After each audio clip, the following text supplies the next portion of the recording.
So good afternoon students. Today we will see the current affairs analysis dated 4th October to 5th October 2021. First news வந்து election symbols பத்தி.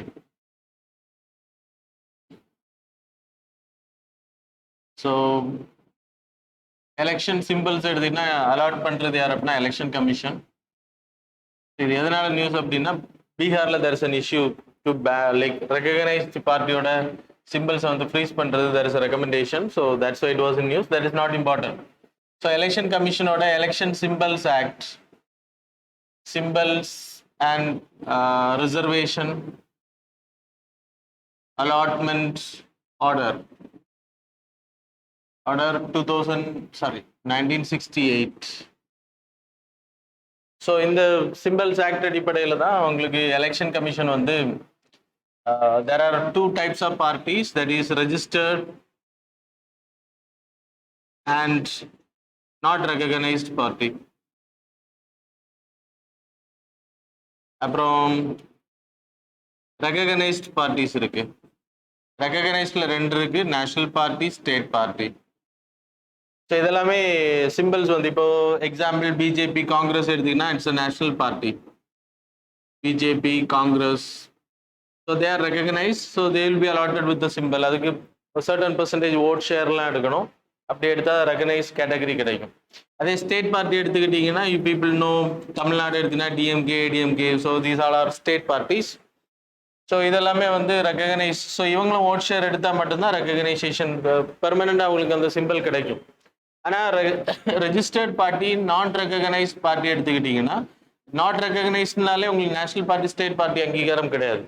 So registered party அப்படின்றப்போ you having like Makkal Needhi மையம் கட்சி இருக்கு, சீமானோட கட்சி இருக்கு. So இதெல்லாமே வந்து ரெஜிஸ்டர்ட் பார்ட்டி, பட் டிடிவியோட லைக் ஏஎம்கே, ஸோ இதெல்லாமே வந்து registered party but not recognised as national party. So இவங்களுக்கு சிம்பிள்ஸ் வந்து பெர்மனண்டா இருக்காது, இட் வில் சேஞ்ச். ஸோ இந்த சிம்பிள்ஸ் அலாட்மெண்ட் பண்றது எல்லாருக்குமே சிம்பிள்ஸ் அலாட்மெண்ட் பண்றது யார் அப்படின்னா by this election commission election symbols reservation allotment act அடிப்படையில் இதை ப்ரொவைட் பண்ணிட்டு இருக்காங்க. ரெகனைஸ்டு பார்ட்டி அப்படின்றப்போ பெர்மனன்ட் சிம்பிள் இருக்கும். அப்புறம் அவங்க ரெகனைசேஷனை இழங்குறாங்க அப்படின்றப்போ 10 வருஷத்துக்குள்ளாடி சிம்பிள் போகும்.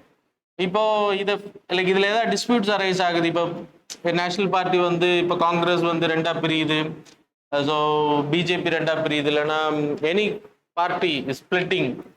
இப்போ ஏடிஎம்கேல முன்னாடி நடந்துச்சு. So there is a political split. அப்போ லைக் அந்த சிம்பிளை வந்து ஃப்ரீஸ் பண்ணுவாங்க. அதுக்கு பிறகு என்ன பண்ணுவாங்க அப்படின்னா they will act as a quasi judicial body.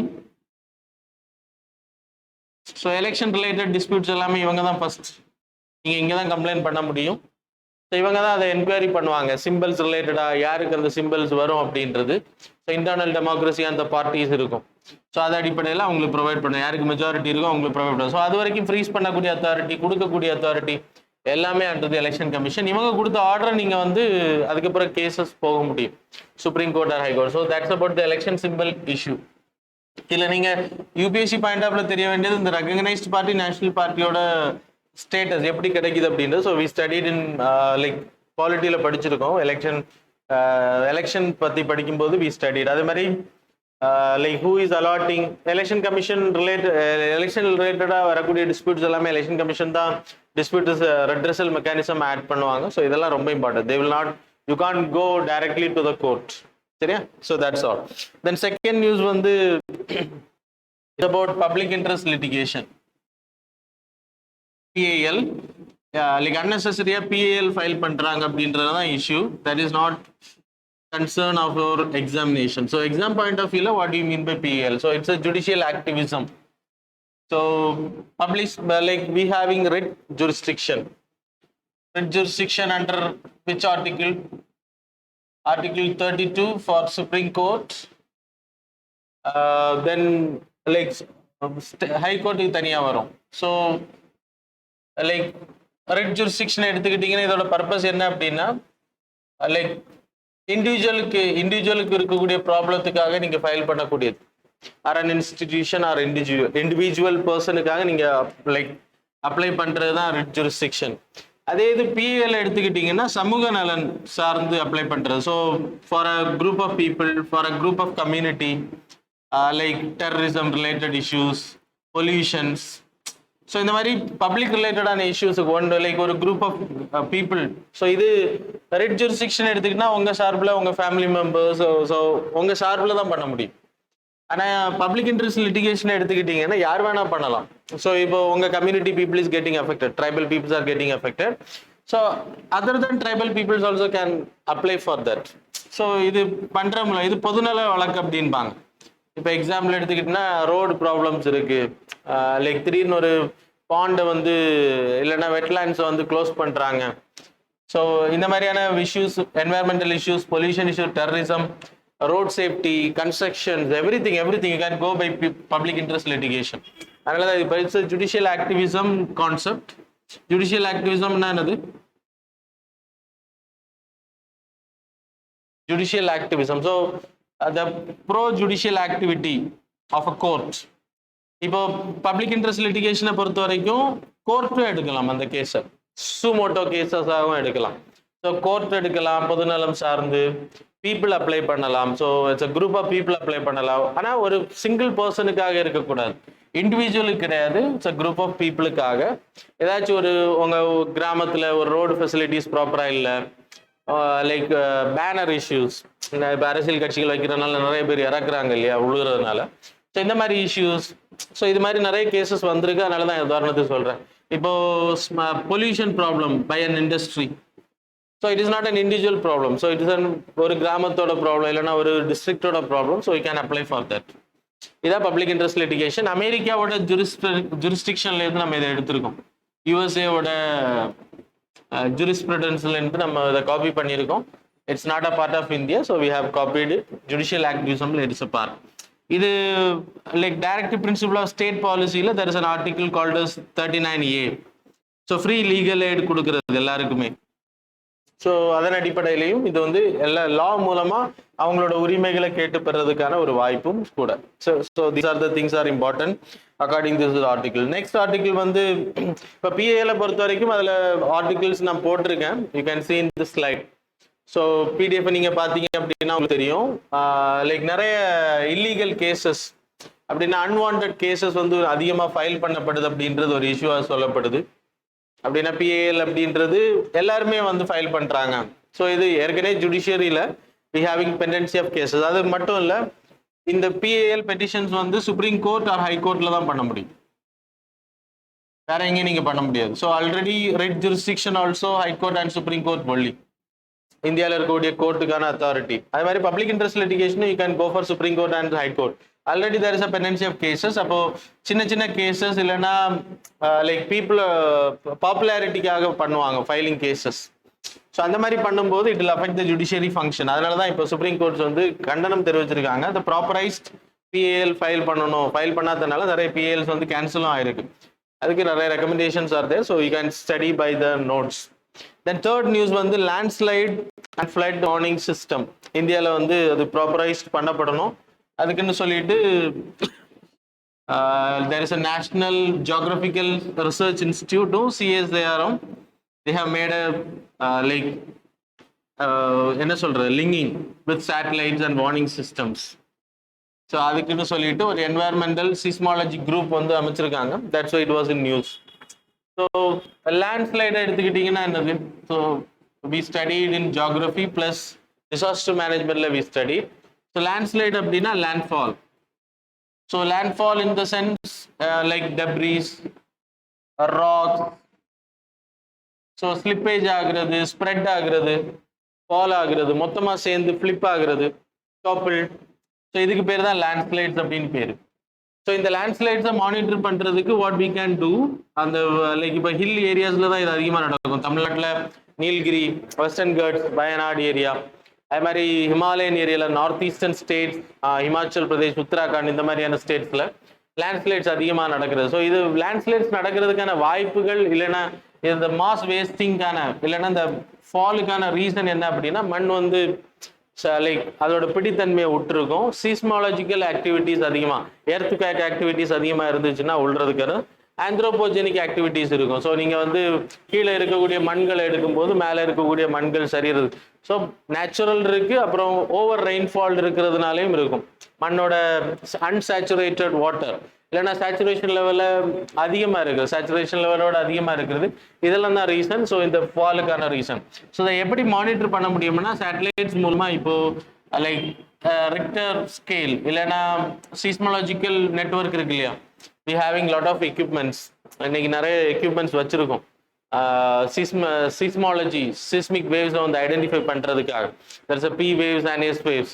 So அதை வந்து சேட்டலைட் லிங்க் பண்ணி மானிட்டர் பண்றது. ஸோ ஏர்லியர் ஐடென்டிஃபை பண்ண முடியும். ஐடென்டிஃபை பண்றதுனால மிட்டிகேஷன் பீப்புள்ஸை வந்து டெத் ஆகுறத வந்து ஸ்டாப் பண்ண முடியும். So that's a benefit of this. இப்போ இது லேண்ட்ஸ்லைட் அதை வந்து லிங்க் பண்றாங்க. பிளஸ் ஃப்ளட்னா என்னது, we having like different kinds of floods, flash floods, then river floods, coastal floods. So these kind of floods are there. Flash floods அப்படின்னா இப்போ உத்தரகாண்ட்ல ஒரு வாட்டி டெஹ்ராடூன் ஏரியால so there is a huge rainfall cloud burstனால ஸோ மேகம் வெடிச்சு மழை பெய்யுறது அப்படின்பாங்க. ஸோ அது சடன் ஃபால், அப்போ அது இன்க்ரீஸ் ஆச்சு அப்படின்னா லேண்ட்ஸ்லைட்ஸும் அதிகமாக இருக்கும். ப்ளஸ் பீப்புளோட லைக் ஹவுசஸ் எல்லாத்தையும் தண்ணி அடிச்சுட்டு போயிடும், பீப்புள்ஸை வந்து அடிச்சுட்டு போகும், பஸ் டிரான்ஸ்போர்ட் வந்து பாதிக்கப்படும். So that's a flash flood, திடீர்னு நடக்கக்கூடிய ஒரு சம்பவம். It's only by nature. River flood எடுத்துக்கிட்டிங்கன்னா like melting of ice, rainfall, இந்த ஃப்ளாஷ் ஃப்ளட்ஸ்னால வரக்கூடிய ரெயின்ஃபால்ஸ் வந்து ரிவர் பேசன்ஸில் அதிகமாக திடீர்னு இல்லைன்னா டேம்ஸ் திடீர்னு பிரேக் ஆகுறது, இல்லைன்னா நீங்கள் திறந்து விடுறது without any warning system. So it will affect the people. அது ரிவர் பேசின்ஸ் ஏரியாவில் நடக்கும். கோஸ்டல் ஃப்ளட்டிங்னா என்னது, சுனாமி, ஸ்டார்ம் சர்ச், சைக்ளோன்ஸ் வரும்போது so it will affect. So இந்த மாதிரியான 3 types ஆஃப் ஃப்ளட்ஸ் இருக்கு. வல்னரபிலிட்டி ஏரியா இன் இந்தியா எடுத்துக்கிட்டா ரிவர் பேசின்ஸ், பிரம்மபுத்திரா ரிவர் பேசின் அது அசாமில் நடக்கும், அதிகமாக ஃப்ளாஷ் ஃப்ளட்ஸ் நடக்கும். அது மாதிரி ஃப்ளாஷ் ஃப்ளட்ஸில் ரிவர் பேசினில் வரக்கூடிய ஃப்ளட். அது மாதிரி Ganga river basin, Krishna, Godavari southern சைடில். ஸோ இதெல்லாமே வல்னரபிலிட்டி ஏரியாவாக சொல்லப்படுது. So Tamil Nadu will also come, Kerala will come, Haryana, Punjab, Bihar, Uttar Pradesh. So இந்த ஸ்டேட்ஸ் எல்லாமே வல்னரபிள் ஃபார் ஃப்ளட். ஸோ இதை மிட்டிகேட் பண்ணுறதுக்கான வழிமுறை எடுத்துக்கிட்டிங்கன்னா ஃப்ளட் பிளைன் சோனிங் ஏரியா அப்படின்னு சொல்லிட்டு நம்ம மேப் பண்ணுறப்போ, இப்போ எக்ஸாம்பிள் வந்து ஃப்ளட் வரும்போது தண்ணி எங்கே போய் அகாமடேட் ஆகுறது, வெட்லேண்ட்ஸில் அகாமடேட் ஆகும், டேம்ஸ் சேவிங் ஏரியாஸ் இல்லைன்னா செக் டேம்ஸ் அமைக்கிறது, இதெல்லாம் ஃப்ளட் சோயிங் ஏரியா. ஸோ அந்த ஏரியாவில் பீப்புளோட பாப்புலேஷனை தடுக்கிறது, பீப்புளோட ஆக்கிரமிப்புகளை தடுக்கிறது. ஸோ அதன் மூலமாக we can reduce the like என்ன சொல்றது, வரக்கூடிய ப்ராப்ளத்தை வந்து ஸ்டாப் பண்ண முடியும், ஃப்ளட் பீப்புள் அஃபெக்ட் ஆகுறது ஸ்டாப் பண்ண முடியும், இன்ஃப்ராஸ்ட்ரக்சர் பாதிக்கப்படுறதையும் ஸ்டாப் பண்ண முடியும். So these are the things. That is a landslide and flood warning system. So இது எல்லாமே சேட்டலைட் மூலமா லிங்க் பண்ணி மானிட்டரிங் பண்ண முடியும். சரியா? So that's all. Then October 2nd there is a release of Jal Jeevan Mission, 4th news. So Jal Jeevan மிஷனை பொறுத்த வரைக்கும் it was introduced in 2019.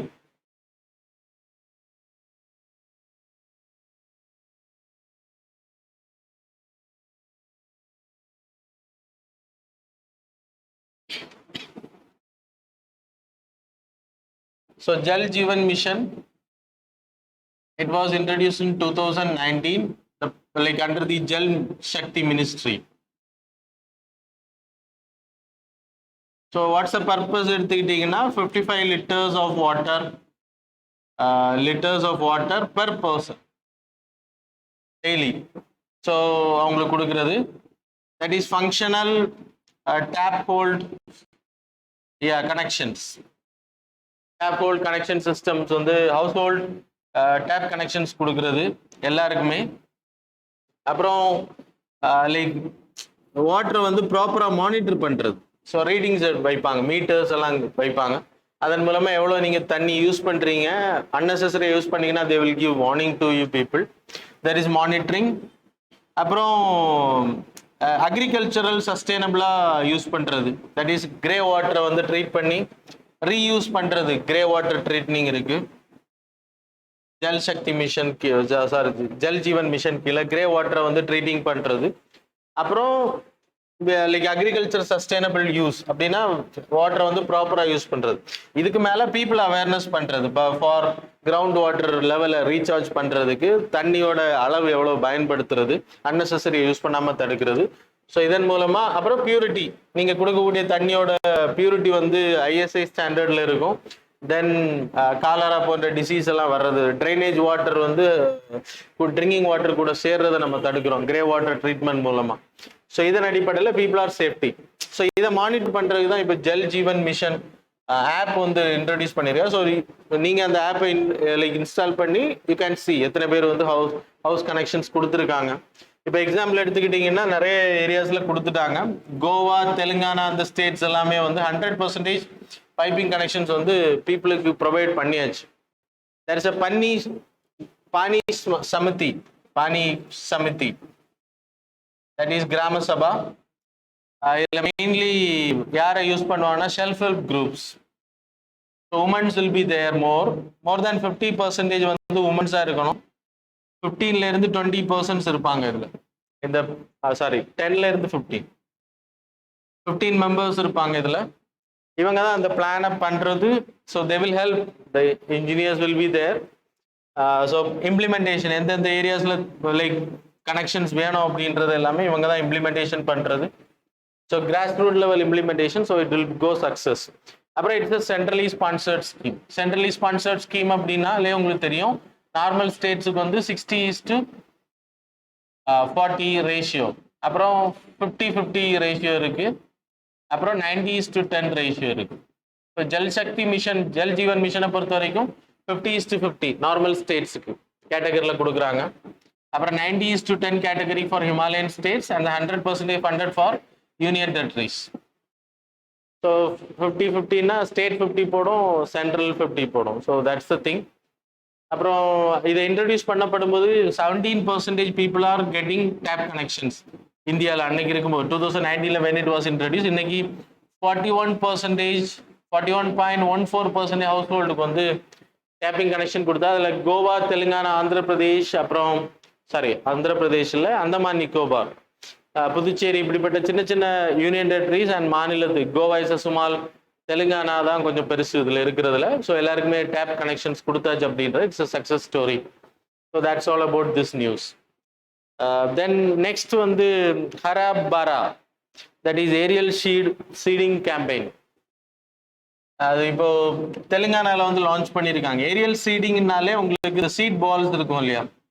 Seat பால்ஸ்னா என்னது? விதை பந்து. ஸோ அதை வந்து நம்ம ஊர்களில் people who are going for a travel like இல்லைன்னா லைக் பைக் அட்வென்ச்சர் பண்ணுறவங்க, ஸோ இவங்க எல்லாம் எடுத்துகிட்டு போவாங்க, காடுகளில் போகிற வழியில் விதைச்சிட்டு போவாங்க. இல்லைன்னா travellers they use to take tour போகிறவங்க எல்லாமே எடுத்துகிட்டு போயிட்டு அதை அங்கங்கே விதைச்சிட்டு வருவாங்க. அது நம்ம ஊர்களில் பண்ணுறது. ஏரியல் ட்ரோனிங் எடுத்துக்கிட்டிங்கன்னா ட்ரோன்ஸ் யூஸ் பண்ணுறது. லைக் இப்போ இது வந்து ட்ரோன் மூலமாக பண்ணுறாங்க. ஆல்ரெடி ஆந்திர பிரதேஷ் வந்து ஏர்ஃபோர்ஸோட ஹெலிகாப்டர் மூலமாக நேவல் ஃபோர்ஸோட ஹெலிகாப்டர்ஸ் மூலமாக பண்ணியிருக்காங்க. ஸோ ட்ரோன் மூலமாக பண்ணுறதுனால ஏரியல் சீடிங்னால என்ன பெனிஃபிட், நார்மல் சீடிங் பண்ணுறதுல என்ன பெனிஃபிட் அப்படின்னா, அன்கனெக்டட் ஏரியாவில், ரிமோட் ஏரியா, காடுகளுக்குள்ளாடி இருக்கக்கூடிய எங்கே ட்ரீஸோட பாப்புலேஷன் ரொம்ப கம்மியாக இருக்கும் அங்கே வந்து விதைக்க முடியும். ஸோ நீங்கள் நார்மலாக இப்போ பீப்புள் வந்து டைரெக்டாக த்ரோ பண்ணுறதுக்கும் ட்ரோன்ஸ் மூலமாக போடுறதுலையும் ப்ராப்ளம் என்ன அப்படின்னா, பெனிஃபிட் வந்து இன்ஆக்சசபிள் ஏரியாவில் போக முடியும், மவுண்டன்ஸ் எக்ஸெட்ரா. ஸோ அங்கே அதிகமான ஃபாரஸ்ட் கவரை உருவாக்க முடியுதன் மூலமாக. ஆனால் நீங்கள் வந்து பீப்புள் இல்லாமல் ட்ரோன்ஸ் மூலமாக போடும்போது அது வந்து கீழே விழும்போது அது வந்து லைக் சீட்ஸ் வந்து வெளியில் வர்றதுக்கான வாய்ப்பு இருக்குது. ப்ளஸ் அனிமல்ஸ் வந்து அதை உடச்சி போடுறதுக்கான வாய்ப்பு இருக்குது. வீட்ஸ் அதிகமாக வளர்ந்து அதை விதைகள் வளராமல் தடுக்கிறதுக்கான வாய்ப்பு இருக்குது. So these are the problems of this. But you have to know it's a benefit too. ஏன்னா நீங்கள் வந்து நிலத்தை உழ வேணாம், நீங்கள் அப்படியே போட்டால் போதும். அதுக்கப்புறம் அதுலேருந்து வேர் வந்து லேண்டில் இறங்கி அதில் வளர ஆரம்பிக்கும் மழை பெய்யும் போது. அப்போது உங்களுக்கு சாயில் வந்து ப்ளோயிங் பண்ணாததுனால எரோஷனுக்கான வாய்ப்புகள் ரொம்ப கம்மி. நியூட்ரிஷன்ஸ் எல்லாமே அங்கேயே ஸ்டே ஆகும். சாயில் ரன் ஆஃப் வந்து எலிமினேட் ஆகுறத தடுக்கும். சேலஞ்சஸ் எடுத்துக்கிட்டிங்கன்னா நான் உங்களுக்கு சொன்னேன், சீட்ஸ் வந்து ரொம்ப ஹைட்லேருந்து நீங்கள் போட போகிறீங்க ட்ரோன்ஸ் மூலமாக. அது உடையிறதுக்கான வாய்ப்பு இருக்கு. ஸோ அனிமல்ஸ் அதை எடுக்கிறதுக்கான வாய்ப்பு இருக்கு. So these are the problem.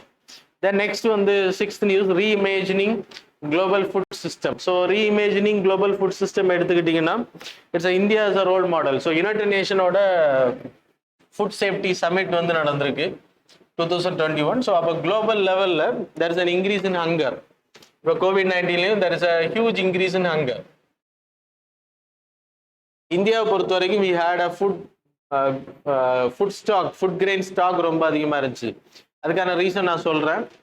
So அதனால தான் இந்தியாவை பொறுத்த வரைக்கும் இப்போ COVID-19 டைம் பீரியடில் ஃப்ரீ ரேஷன்ஸ் வந்து ப்ரொவைட் பண்ணுறாங்க. அதன் மூலமாக people are at least getting their food, பாவர்ட்டிக்கு போகலை.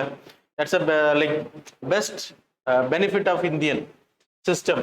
ஸோ அதனால் இந்தியா as a ரோல் மாடலாக எடுத்திருக்காங்க. பிகாஸ் முன்னாடி நம்ம we are deficient in food productions. இன்னைக்கு நம்ம ஃபுட் செக்யூரிட்டியில் வி ஆர் த நம்பர் 1. அப்போ Asia, African countries, Latin American countries எல்லாமே இந்தியாவை ஃபாலோ பண்ணலாம் அப்படின்றத சொல்லியிருக்காங்க. ஸோ India as a role model. இந்தியாவில் சேஞ்சஸ் பண்ணணும்னுலாம் சொல்லலை. India is going in a good track அப்படின்றது தான் இந்த யுனைடெட் நேஷன் ஃபுட் சேஃப்டி சிஸ்டமில் டிஸ்கஸ் பண்ணியிருக்காங்க. ஸோ மெயின்லி இந்தியா வந்து லைக் அதுக்கான reason research, R&D. So we create a lot of genetically modified, அப்புறம் IR ரைஸ் நம்ம இன்ட்ரடியூஸ் பண்ணோம், வீட் இன்ட்ரடியூஸ் பண்ணோம், கிரீன் ரெவல்யூஷன். அப்புறம் we are providing diversification of agriculture. முன்னாடி ஃபுல்லாகவே பேடி அண்ட் லைக் வீட் மட்டும்தான் கல்டிவேட் பண்ணாங்க. இப்போ நிறைய ஹார்டிகல்ச்சரில் இன்வெஸ்ட்மெண்ட் பண்ணுறோம். டைரி செக்டரில், அனிமல் ஹஸ்பண்ட்ரி, ஃபிஷரி செக்டர், அக்ரிகல்ச்சர்லையும் we having different sectors like millets, pulses இப்போ அதிகமாக பண்ணிகிட்டு இருக்கோம். So it's a success for. So இல்லைன்னா அந்த டொமஸ்டிக் ஏரியாவில் இருக்கக்கூடிய ஃபுட்டை வந்து பீப்புளுக்கு கிடைக்க அஃபோர்டபுள் பண்ணுறது. And then equitable distribution. So equity based, equity basedல equitable, எல்லாருக்குமே வந்து ஃபுட்டு கிடைக்கிற மாதிரி அவைலபிலிட்டி பண்ணுறது. ஒன்று வந்து லைக் பப்ளிக் டிஸ்ட்ரிபியூஷன் சிஸ்டம் மூலமா, TPDS மூலமா, targeted public distribution system, and then mid day meal scheme மூலமா, அப்புறம் யூ ஹேவிங் ICDS ஸ்கீம் மூலமா we are providing food for all. So அந்த PDS அண்ட் TDSல தான் இன்னைக்கு public distribution system of Tamil Nadu we are providing. So government is providing with free rations. அதே மாதிரி all over India food security act மூலமாக 2 rupeesக்கு வீட்டும், அப்புறம் 3 rupeesக்கு வந்து ரைஸும் ப்ரொவைட் பண்ணுறாங்க, 3 per kg. So these are the benefit of targeted public distribution system or PDS system. இது எங்கேருந்து கவர்மெண்டால ப்ரொவைட் பண்ணப்படுதுன்னா food corporation of India is there. So they are collecting food, இல்லைன்னா லைக் ஃபுட் கிரெயின்ஸ் வந்து collect பண்ணுறாங்க விவசாயிகள் கிட்ட இருந்து MSP ரேட் மூலமாக கலெக்ட் பண்ணுறாங்க. ஸோ இது வந்து இட்ஸ் அ ரோல் மாடல் அப்படின்றது. ஸோ இதை மற்ற கண்ட்ரிஸ் ஃபாலோ பண்ணலாம். அதனால் COVID-19 டைம் பீரியடில் இந்தியா வந்து ஃபுட்டுக்கு சஃபர் ஆகலை, ஸ்டாக் நிறைய இருந்தது. So that's the benefit. Challenges எடுத்திங்கன்னா கிளைமேட் சேஞ்ச்.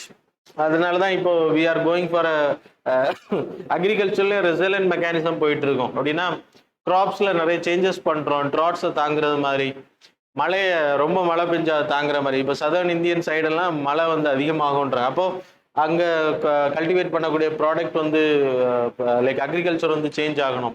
அப்புறம் டயட்ரி ப்ராப்ளம்ஸ் இருக்குது. இந்தியாவில் we are taking more rice and wheat, but we are not taking other like crops வந்து நம்ம எடுக்கிற கிடையாது. அதனால அயன் டிஃபிஷியன்சி இருக்குது. அதனால் ஃபோர்ட்டிஃபைட் ரைஸ் வந்து PDS சிஸ்டம் மூலமாக இன்ட்ரடியூஸ் பண்ண போகிறாங்க. ஃபோர்ட்டிஃபைட் ரைஸ்னா அயன் ஃபோர்ட்டிஃபைட் ரைஸ், அயன் வந்து சேர்ப்பாங்க. இப்போ ஆட்டாஸ்லாம் இருக்கு இல்லையா, ஃபோர்ட்டிஃபைட் லைக் மில்க் இருக்குது, ஃபோர்ட்டிஃபைட் சால்ட் இருக்குது, அயோடின் ஃபோர்ட்டிஃபைட். அது எதுக்கு? தைராய்டு கிளாண்ட் வந்து வராமல் இருக்கிறதுக்கு. ஸோ தைராய்டு ப்ராப்ளம், ஸோ அதன் மூலமாக கண்ட்ரோல் பண்ண அயோடின் சால்ட். அதான் அயோடினை வந்து ஃபோர்ட்டிஃபைட் பண்ணுறாங்க சால்ட்டில். ஸோ டிஃபிஷியன்சி வந்து தடுக்கிறதுக்காக. ஸோ அதன் மூலமாக ஃபுட்டை வந்து ஃபோர்ட்டிஃபைட் பண்ணுறது மூலமாக we will go improvement dietary இஷ்யூஸில் எல்லாமே அது அப்படின்றது சக்ஸஸ் ஸ்டோரியாக சொல்லப்படுது. So that's all. மீதி இருக்கக்கூடியதை நீங்கள் படிச்சுக்கோங்க. So it's will be easy one. Then seventh news வந்து நோபல் ப்ரைஸ் ஃபார் மெடிசின்ஸ் வந்து ப்ரொவைட் பண்ணியிருக்காங்க. அதில் 2 பேர் கொடுத்துருக்காங்க. ஒன்று வந்து டேவிட் ஜூலியஸ், அப்புறம் ஆடம் பட்டப்கான். So that is a name, Adam Patapoutian. So both are from like European கேட்டகரியில். ஸோ வந்திருக்காங்க. எது கொடுத்துருக்காங்க அப்படின்னா சென்சார் வந்து சென்ஸ் பண்ணக்கூடிய ரெசெப்டார்ஸ். இப்போ எக்ஸாம்பிள் சொல்லணும் அப்படின்னா டெம்பரேச்சர் சென்சார் ஒன்று கொடுத்துருக்காங்க, டெம்பரேச்சர் சென்சிங். அண்ட் தென் இன்னொன்று வந்து weight, that is mechanical stress identify பண்ண ஃபீஸோ எஃபெக்ட் அப்படின்பாங்க. இப்போ எக்ஸாம்பிள் சொல்லணும் அப்படின்னா நீங்கள் ஒரு சூடான பொருளை தொடும்போது உங்களோட ஹேண்டில் நீங்கள் டச் பண்ணும்போது you will feel the heat. அது வந்து உங்களோட நர்வ் வந்து சொல்லுது, so take your hand otherwise your hand will burn. அதுக்கு அந்த இமேஜில் நீங்கள் பார்த்தீங்க அப்படின்னா தெர் இஸ் லைக் TRPV1 அவர் பண்ண டிரான்சியன்ட் ரெசிப்டர் பொட்டன்ஷியல் அப்படின்னு பேர். இதான் உங்கள் கையில் இருக்கக்கூடிய ரெசெப்டார்ஸ் அப்படின்னு பேர். அப்போ அவர் என்ன ஆராய்ச்சி பண்ணார் அப்படின்னா மிளகு, ஸோ லைக் பிளாக் பெப்பர்ஸ் இருக்கு இல்லையா, அந்த பெப்பரில் நமக்கு அதை ரொம்ப மிளகை நம்ம சாப்பிடும்போது நம்ம ஹெட்டெல்லாம் ரொம்ப வேர்க்கும், அந்த ஹீட்டை வந்து சென்ஸ் பண்ணும். ஸோ அது ஹீட்டு அப்படின்றத எப்படி உங்களுக்கு யார் அந்த சிக்னலை வந்து பிரெயினுக்கு கொடுக்குறாங்க அப்படின்றது நர்வ். ஸோ அப்படின்றது ஸோ அப்போ ஃபைண்ட் அவுட் பண்ணும்போது there is a receptor in your body parts, there is a protein. So அந்த TRPV1 வந்து there is a transient receptor potential அப்படின்ற பேர் வச்சிருக்காங்க. இது என்ன பண்ணோம் அப்படின்னா க்ளோஸ்டாக இருக்கு. இப்போ நீங்கள் வந்து அந்த TRP1 இமேஜை நீங்கள் பார்த்தீங்கன்னா தெரியும், அது வந்து க்ளோஸ்டாக இருக்கு இல்லையா. இப்போ நீங்கள் வந்து ஏதாச்சும் சூடான பொருளை டச் பண்ணும்போதோ இல்லை காரமான பொருளை எடுக்கும்போதோ ஹீட் வந்து சென்ஸ் ஆயிடுச்சு அப்படின்னா இட் வில் ஓப்பன். அப்போ அந்த டைமில் there is a signal will pass. So அதை வந்து ஐடென்டிஃபை பண்ணியிருக்காங்க. ஸோ அப்படி தான் உங்களுக்கு வந்து நர்வில் வந்து இது ஹீட்டான பொருள். அது எப்படி ஐடென்டிஃபை பண்ணாங்கன்னா ஒரு மைஸ் எடுத்துக்கிட்டாங்க, நமக்கு இருக்கக்கூடிய அதே ரெசெப்டார்ஸ் வந்து மைஸுக்கு இருக்கும். ஸோ அந்த ரெசெப்டாரை வந்து டிஸ்மேண்டில் இல்லைன்னா ஃபங்க்ஷனிங்கை வந்து ஸ்டாப் பண்ணாங்க. ஸ்டாப் பண்ணிட்டு அது மேலே சூடான பொருளை வைக்கும்போது அதுக்கு உணர்வு இல்லை. அப்போ நம்ம வந்து அந்த சூடான பொருளை உணர்வு இல்லாமல் இருந்தோம், ஏதாச்சும் பாடி ஃபங்க்ஷன்ஸ் வந்து ப்ராப்பராக இல்லை அப்படின்னா இந்த ரிசர்ச் வந்து இப்போ அதுக்கான வெளியே கொடுத்துரு. இந்த ரெசெப்டார்ஸ் வந்து ஆஃப் ஆயிருச்சு அப்படின்னா you won't feel the heat. இன்னும் வேணா உங்களை வல்கனில் தூக்கி போட்டால் கூட நீங்கள் வந்து அழிஞ்சு போவீங்களே தவிர you won't feel the heat, அந்த பெயின் உங்களுக்கு தெரியாது. ஸோ அதுக்கு அதான் டெம்பரேச்சர் ஹீட் பெயின் அப்படின்றது core body temperature inflammatory pain. So இதெல்லாம் நீங்கள் ஃபீல் பண்ண முடியாது, அந்த ரெசெப்டார் ஆஃப் ஆயிருச்சு, ஃபங்க்ஷன் டிஸ்ஃபங்க்ஷன் ஆயிருச்சு அப்படின்னா. இன்னொன்று வந்து அவர் கண்டுபிடிச்சது, தட் இஸ் ஆடன் அப்படின்றவர், பீசோ எஃபெக்ட். அதுவும் இப்போ நம்ம உடம்புல ஒரு வெயிட்டான பொருளை கொண்டு வைக்கும்போது you will feel the weight. அதுவும் வந்து இதே மாதிரி ஒரு receptor, that is piezo effect அப்படின்னு பேர். இந்த டச்சை உணரக்கூடிய சென்சார் இல்லைன்னா சிக்னல் கொடுக்கக்கூடியது, உங்கள் கையில் இருக்கக்கூடிய பொருளோட வெயிட்டோட சிக்னலை கொடுக்கக்கூடியது. ஸோ அதன் மூலமாக நீங்கள் உணர முடியும் அப்படின்ட்டு. அதே மாதிரி ஒரு மைஸை எடுத்துக்கிட்டு அதோட ரெசெப்டார்ஸை வந்து ஆஃப் பண்ணும்போது தட் இஸ் ப்ரியோசெப்ஷன் அப்படின்னு பேர் ரெசெப்டார்ஸ். ஸோ அந்த ப்ரோட்டீனோட ஃபங்க்ஷன் ஆஃப் பண்ணி வச்சாச்சு அப்படின்னா அந்த மைஸ் வந்து ஃபீல் பண்ணலை அப்படின்ற ஐடென்டிஃபை பண்ணியிருக்காங்க. இது எதுக்கு இவ்வளவு பண்ணதுனால என்ன பெனிஃபிட், ஏன் இதுக்கு நோபல் ப்ரைஸ் கொடுத்துருக்காங்க அப்படின்னா பாடி ஃபங்க்ஷனில் வரக்கூடிய சின்ன சின்ன ப்ராப்ளம்ஸை வந்து இந்த ரிசர்ச் வந்து ஹெல்ப் பண்ணுது. ஸோ இட் வில் ஐடென்டிஃபை நம்ம பாடியோட ஸ்ட்ரெஸ் அதிகமாகும் போது how we will feel. So அது ப்ராப்பரான ட்ரீட்மெண்ட் கொடுக்க முடியும், அதன் மூலமாக கண்டுபிடிக்க முடியும் அப்படின்றதுக்காக இந்த அவார்ட் கொடுத்துருக்காங்க. ஸோ இப்போ ஸ்டேட் பப்ளிக் சர்வீஸ் கமிஷன்ஸில் இந்த நேம்ஸ் எல்லாம் important, but UPSC they will go in deep by this TRPV1 அந்த பீசோ எஃபெக்டை பற்றி தான் கொஸ்டின்ஸ் கேட்பாங்க. They won't ask the names of the like Nobel laureate names கேட்க மாட்டாங்க. And the final one, the next article, that is iDrone. Drone மூலமா vaccination கொண்டு போய் கொடுக்குற, இப்போ ஃபுட் டெலிவரிஸ் எல்லாமே ட்ரோன் மூலமா பண்றாங்க அதர் கண்ட்ரீஸ்ல. இப்போ பெங்களூரு போன்ற சிட்டிஸ்லயும் பண்ண ஆரம்பிச்சிருக்காங்க. யூனியன் மினிஸ்ட்ரி ஆஃப் ஹெல்த் வந்து ICMR ஓட ப்ராஜெக்ட் இது. மணிப்பூர்ல இதை லான்ச் பண்ணியிருக்காங்க iDrone சிஸ்டம். அப்படின்னா ஒரு ஏரியால இருந்து இன்னொரு ஏரியாவுக்கு வேக்சினை வந்து பல்கா எடுத்துட்டு போறது, பீப்புள்ஸ்க்கு வந்து டெலிவரி பண்ற. Example Loktak lake, you people know மணிப்பூர்ல there is a big lake, it's a wetland, Ramsar wetland. இந்த லோட்டக் லேக்ல தான் உங்களுக்கு வந்து we having that is dancing deer. So அது லைக் இதை ப்ரொடெக்ட் பண்றதுக்கு அந்த லோக்டக் லேக் அதுல ஐலண்ட்ஸ் இருக்கு. There is an island name called as Karang island இந்த மணிப்பூர். ஸோ இங்கே இருந்து எடுத்துட்டு போற 26 கிலோமீட்டர்ஸ் எடுத்துட்டு போகணும் அப்படின்றது சொல்லப்படுது. அது ஒரு 13 மினிட்ஸ்ல இந்த ட்ரோன் வந்து வேக்சின்ஸை வந்து இங்கே கொண்டு போய் கொடுத்துச்சு அப்படின்றதுனால. So first time it was used in India. South ஏஷியாலே நம்ம தான் first country make in India திட்டத்தின் மூலமாக பண்ணியிருக்கோம். இது வந்து அட்வான்ஸ் லைக் இனிமேல் மற்ற ஸ்டேட்ஸ்லேயே இது பயன்படுத்துறதுக்கான வாய்ப்பு இருக்கு அப்படின்றத இந்த ஆர்டிகல் சொல்லுது. So that's all about yesterday's and today's current affairs students. Hope you people enjoyed. Thanks a lot for joining with us.